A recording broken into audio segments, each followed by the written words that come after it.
Bonjour, petite information. Pour bénéficier du regroupement familial, il faut préalablement être admissible au regroupement familial. C'est ainsi que seuls les enfants du demandeur ainsi que ceux du conjoint admis au regroupement familial peuvent bénéficier du regroupement familial.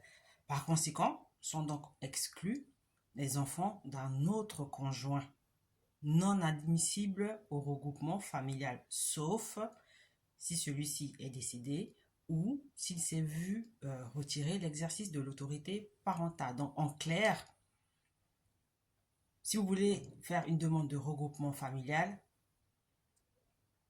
les personnes qui peuvent bénéficier de ce regroupement familial sont vos enfants et les enfants de votre conjoint, de votre conjointe, donc qui sont admissibles au regroupement familial. C'est-à-dire que si un étranger en France est marié à une personne qui est restée dans son pays d'origine, ses enfants à lui et les enfants de cette femme sont éligibles au regroupement familial. Par contre, s'il a eu des enfants avec une autre femme avec laquelle il n'est plus, ces enfants-là ne sont pas éligibles au regroupement familial, sauf si la mère de ces enfants est décédée ou si elle s'est vue retirer l'exercice de l'autorité parentale. Donc, en clair, les enfants que vous pouvez faire venir au titre de regroupement familial sont les vôtres, ceux de votre conjoint, mais pas ceux issus d'une autre union, sauf si l'autre parent est déjà décédé. Et ça, c'est très important de le comprendre, de le prendre en compte avant de faire votre demande, parce qu'il y en a beaucoup qui font la demande alors qu'ils ont eu 10 enfants avec 5 mères différentes. Ces mères-là vivent encore parce que ça concerne beaucoup, donc 95% des cas, ce sont des hommes qui veulent faire venir leurs enfants qu'ils ont eu avec 5 femmes différentes, dont les 4 autres vivent, et ils se voient opposer un refus de ce regroupement familial et ils ne comprennent pas pourquoi. Justement, c'est parce que la mère de ces enfants étant vivante, ces enfants sont d'office exclus du regroupement familial parce qu'ils ne sont pas admissibles.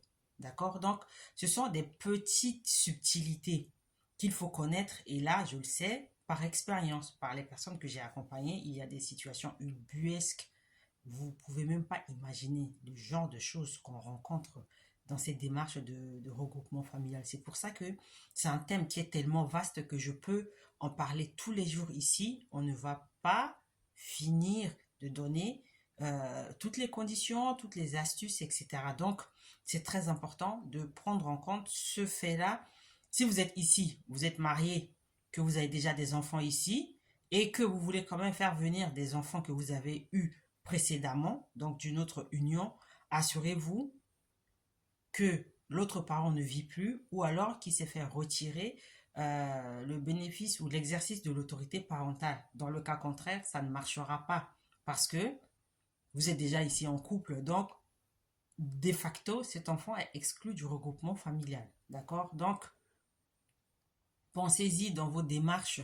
Ok? Bon, il y a des petites astuces aussi à ce sujet-là, mais ça, c'est réservé aux personnes qui prennent un accompagnement payant. Donc, voilà, je vous dis à bientôt. Bye bye.